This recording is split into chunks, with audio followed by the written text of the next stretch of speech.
పల్నాడు జిల్లా ఎడ్లపాడు మండలం కొండవీడు కోట పరిధిలో అత్యంత విషాదకర ఘటన వెలుగులోకి వచ్చింది. ప్రేమించిన వ్యక్తిని కాదని వేరే వ్యక్తితో వివాహం జరగడం, విడిపోయి ఉండలేము అన్న బాధతో ఓ ప్రేమ జంట పురుగుల మందు తాగి బలవన్మరణానికి పాల్పడింది. ఆసుపత్రిలో చికిత్స పొందుతూ ఇద్దరు కూడా మృతి చెందారు.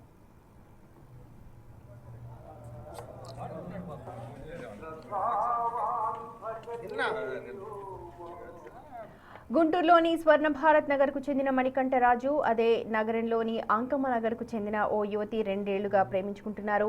అయితే వీరి ప్రేమను పెద్దలు అంగీకరించకపోవడంతో ఇటీవల ఆ యువతికి కుటుంబ సభ్యులు మరో వ్యక్తితో వివాహాన్ని కుదిరించారు. అయితే పెళ్లి తర్వాత కూడా తీవ్ర మనస్తాపానికి గురైన ఆ యువతి తన భర్తతో కలిసి ఉండలేను అని చెప్పి గుంటూరుకి తిరిగి వచ్చేసింది.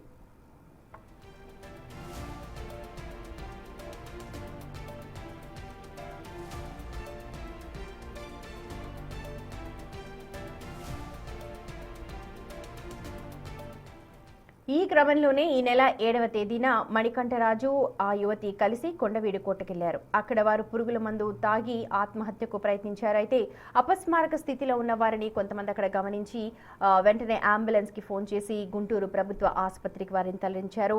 ఆసుపత్రిలో మృత్యువుతో పోరాడుతూ 8వ తేదీ సాయంత్రం మణికంఠరాజు కన్నుమూశాడు. పరిస్థితి విషమించడంతో 9వ తేదీన ఆ యువతి కూడా మరణించింది.